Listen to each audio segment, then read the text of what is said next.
I'm Andy here with Crafting with Amanda, and I'm so excited. This is the first scrapbooking that I've done in our new home, in my new messy studio area. And I have these photos from when Abra was, I'm guessing, a preteen, and we visited Mackinac Island. And this time, instead of going to the Butterfly Conservatory like we normally do, we went to the Butterfly House. So I'm trying to find papers that work with the images of the butterfly house and also kind of the theme. So I immediately was drawn to Backyard Bliss, which is in the new 3-month catalog. I just thought the theming of the flowers and the chickens, but the birds and the bees might work with the foliage and some of the flowers that are in the background of these pictures. So off camera, I went ahead and matted my photos with white daisy cardstock, and then I also trimmed the butterflies so that they would be less square, and I could just kind of use them as embellishments around the page. And then I was showing you on page 9 of the new idea book, I'm using this not Backyard Bliss, the Beach Party paper. They did a double page layout on page 9, and I'm using it kind of as my inspiration for this layout today. I'm trying to pick some colors, and I have some scrap pieces because I've already done a project with this paper pack, and I thought that the flowers and the tone of the colors that in that just worked really well.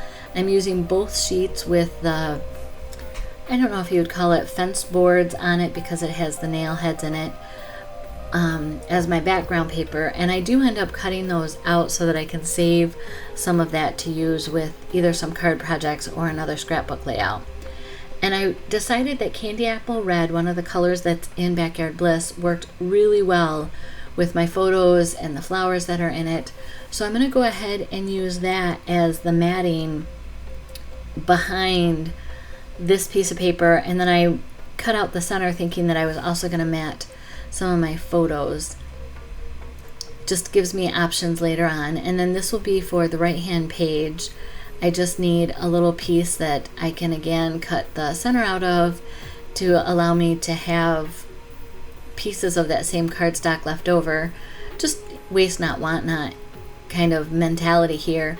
So I do end up using the center of these pieces for cutting out the title of this layout, and then I have some left over again to kind of incorporate into my scraps and make some cards out of later.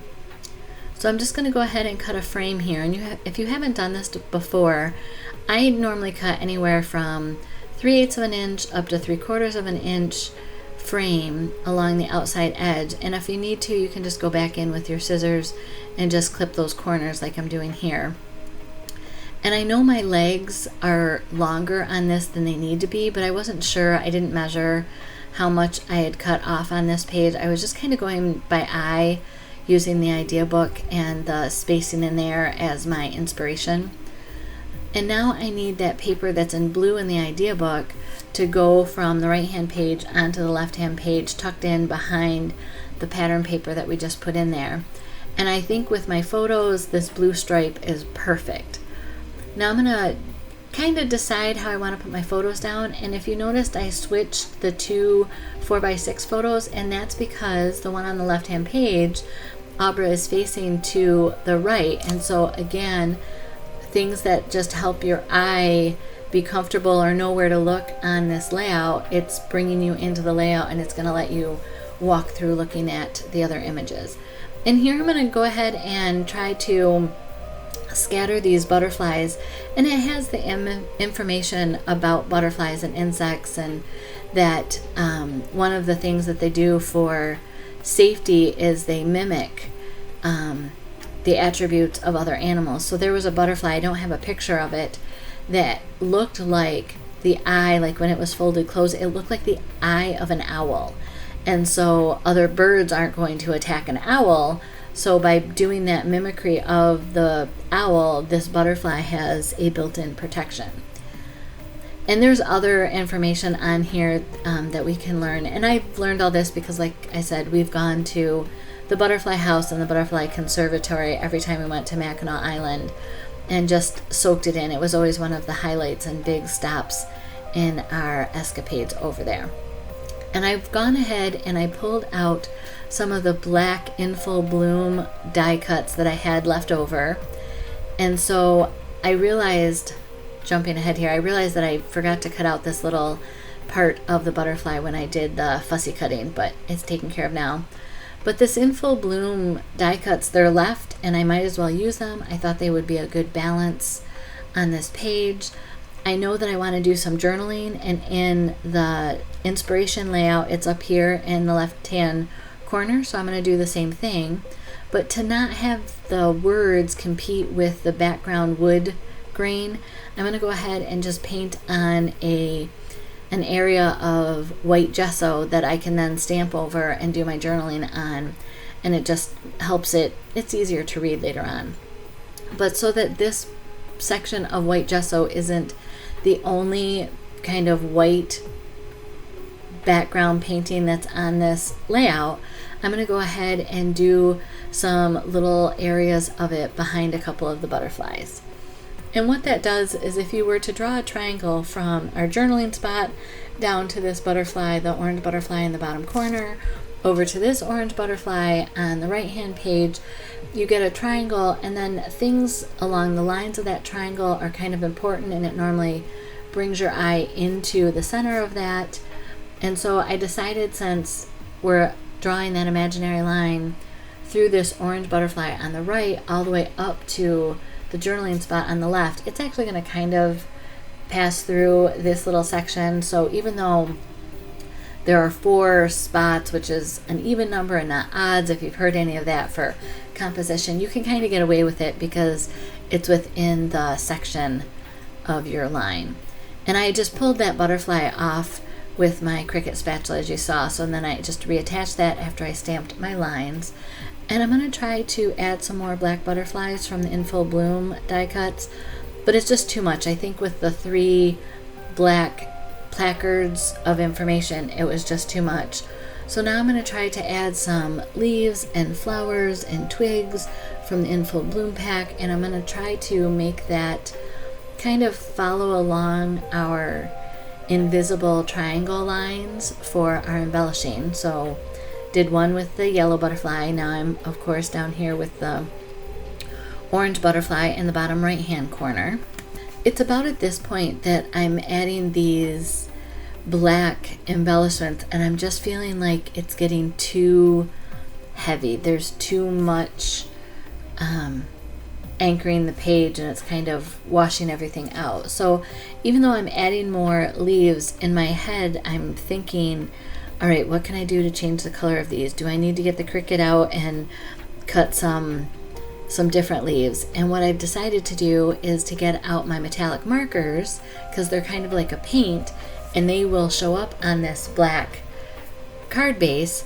So I'm going to do the ends of the balls on this twig. I don't know if they're berries or if they're buds, but I chose to do the blue metallic on that, and they turn out great. I don't know if you can see them well in the camera, but in person they have a nice sheen to them. They're very distinct, and that they're definitely blue. And after the success of that, I decided to take the green metallic marker, and I'm going to color in all of the leaves. And I'm not going to have you watch me color in all of the leaves of all the different vignettes, but you can see how well those markers colored that in. So after I colored all of the leaves in for my vignettes, I went and used the thin cut to cut the word house out of, and I did each of those 3 times, each letter 3 times, so that they have some nice depth to them. And then I'm trying to get the word butterfly written out so that I can put it over top of the word house. And although on camera it looks like I just wrote it out and it looks easy, I probably erased it 12 times and used the front and the back, and like I said, I erased over a dozen times before I got it to the way that I liked it. So then I just traced over my writing with a black journaling pen so that you could read the word butterfly, and I'm adding that right over the word house. And here I'm going ahead and dry fitting all the embellishments in again. I am big for dry fitting because if I glue something down right away, it inevitably is in the wrong spot. So it just, I always like to test fit these.